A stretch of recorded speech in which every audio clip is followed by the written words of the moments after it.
esses jogadores correspondam aos nossos interesses. Nessa gama que a gente fala. É venda de ativo, o Paysandu tem que ser visto como um clube que está no mercado também para vender atletas. Aí eu te devolvo a pergunta. Qual foi o último jogador que o Paysandu vendeu?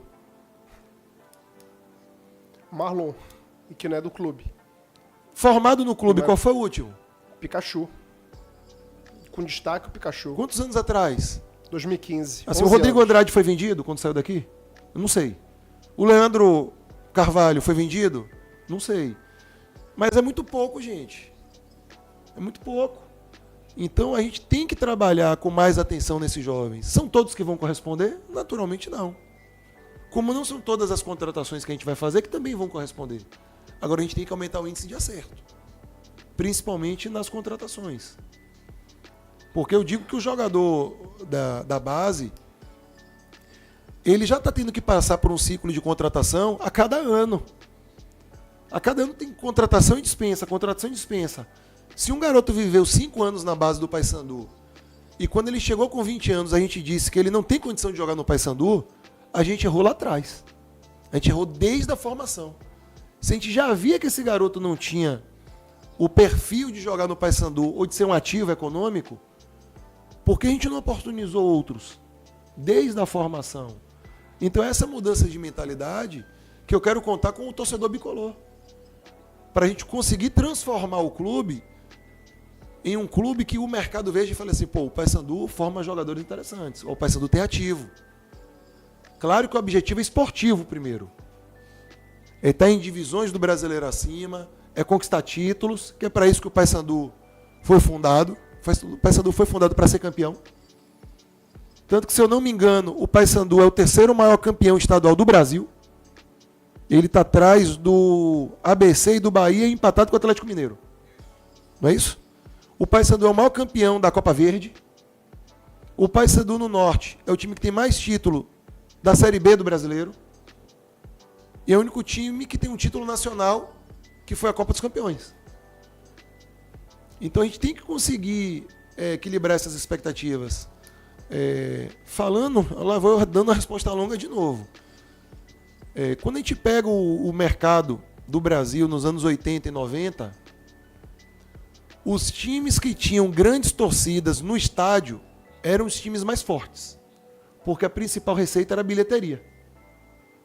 Os anos 90, final dos anos 80, ele começou a mudar isso quando entrou os patrocínios. Anos 80. Anos 90, você começa a ter a transmissão ganhando espaço. Nos anos 2000, os times que estavam tendo seus direitos comercializados, principalmente pelo Clube dos 13, foram os clubes mais fortes. Agora a gente inicia um ciclo dos anos ali 2000, 2010, onde os principais clubes do Brasil, eles vendem jogadores. A receita de venda de atleta para os clubes grandes da Série A, ela é determinante para fechar o orçamento. Então é uma nova fonte de receita que você precisa. E o Paysandu talvez não tenha acompanhado essas mudanças de ciclo. Não tenha percebido essas mudanças de ciclo. E a gente precisa, em algum momento, refletir de o que foi que o mercado mudou para o Paysandu ter saído da Série A e ter jogado Série B, ter caído para a Série C. Foi a mudança econômica do futebol brasileiro. Foi a mudança econômica. E a gente precisa se atualizar. Hoje, alguns clubes têm buscado o SAF, que é um investimento externo, para você se manter competitivo. É um novo ciclo de concorrência. Então, se a gente não acompanhar esses ciclos, a gente vai sofrer. A gente não quer sofrer, a gente quer ser alegre, a gente quer ter realização esportiva, a gente quer ter realização profissional, falando como funcionário do clube. E o torcedor, ele quer ter alegria. E a gente precisa entender o quê? A economia do futebol, de maneira bem direta. Você não faz futebol sem receita. E quais são as fontes de receita para o futebol brasileiro? Direito de transmissão, direito de estádio, que na linguagem do mercado você chama de match day, porque entra bilheteria e camarote. Você tem as receitas de transmissão e você tem venda de atleta. O Paysandu tem que aprender a trabalhar essas 4 pilares de fonte de faturamento. Se depender só de uma fonte, vai ter dificuldade no mercado. Marcelo, e o Cucri? O que tem de verdade? Ou não? Foi um Infeliz- devaneio noticioso? Não, infelizmente não tem nada, porque o Águia, no direito do Águia, ele está querendo fazer uma venda de ativo por um valor que a gente não tem como fazer nada. Mas o dia que o Águia quiser fazer um negócio com o Paysandu, tecnicamente o atleta está aprovado. Legal. Marcelo, minha Gosto última... do menino, não conheço ele. E fico feliz que tem um clube no Pará conseguindo formar um jogador de um bom nível como o Cucri. Marcelo, minha última pergunta é como é que dá para conseguir unir responsabilidade financeira com as cobranças e a competitividade, como eu venho falando desde o ano passado, né? A Copa do Mundo do Paysandu de 2026, que vai ser a Série C do Brasileiro. Boa sorte e bom ano de 2026 aqui. Obrigado a todos nós. Primeiro, eu acho que a gente, clube, a gente tem que ter uma sinergia com o nosso torcedor. A gente tem que entender e respeitar o sentimento do torcedor bicolor. Porque clube de massa só funciona se o clube tiver em sinergia com a arquibancada. Então a gente precisa entender o sentimento do torcedor e o torcedor precisa entender o trabalho que a gente está buscando construir. O Paysandu só vai para frente se a torcida abraçar.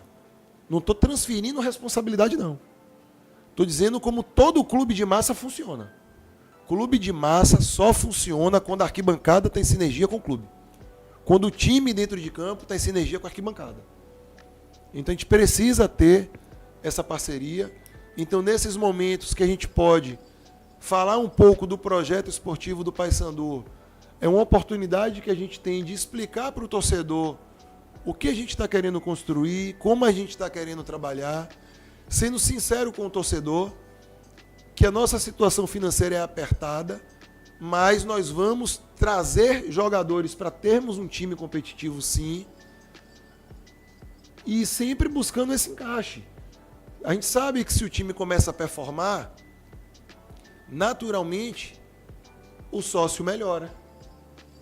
A média de público melhora. Os patrocinadores têm mais interesse de investir dentro da instituição. Então você traz um ciclo virtuoso. Mas o Dr. Alberto Maia, ele sempre é muito firme com a gente, do pagamento em dia, para os atletas e para os funcionários. Porque a gente precisa ter um ambiente positivo de trabalho e onde a gente possa cobrar cada um. E se a gente quer cobrar, a gente tem que primeiro fazer a nossa parte. E a primeira parte é o pagamento 100% em dia. Que com o presidente Tuma, no primeiro mês já aconteceu. E vai acontecer nesse segundo mês. E aí depois que acontecer no terceiro e no quarto, essa pergunta já some no noticiário. Porque aí você já começa a ter a credibilidade. Aí o mercado já te olha de maneira diferente. Eu tive jogador em novembro, logo na minha chegada, que eu liguei e ele falou, ó, não tenho interesse de negociar. Semana passada o empresário do atleta já me ligou, perguntando se ainda é uma possibilidade. O mercado começa a mudar. Então isso te abre novas possibilidades também. Eu sei que o torcedor não quer saber nada disso. O torcedor quer saber do resultado de campo. Mas são os processos que a gente vai ter que viver. E eu espero viver esses processos junto com o torcedor bicolor. Repito, não estamos transferindo responsabilidade. A nossa torcida foi a 4ª melhor média de público da Série B. A 5ª melhor bilheteria da Série B. A torcida fez a parte dela. E o time na lanterna, se eu não me engano, Dinho, desde a 21ª ou 22ª rodada. Então, a torcida, ela tem sido espetacular com a gente. Mas eu preciso que ela continue assim. Apoiando, incentivando. Se quiser cobrar, pode cobrar a diretoria. Mas não cobre o nosso time no começo, apoie o time. Incentive o time, independentemente do placar. Apoiar quando a gente faz 1-0 e 2-0 é muito fácil. É muito fácil apoiar. Mas apoie em qualquer contexto. Se o resultado não tiver ao seu agrado, cobre a diretoria, cobre a mim. Cobre a mim. Pressione, reclame, mostre a sua insatisfação. Mas deixe os jogadores no início do ano terem o direito de errar e acertar dentro do jogo. 2, 3 rodadas. Dê 2, 3 rodadas, pelo menos para você ver os jogadores. Para conhecer um pouquinho cada um. Se for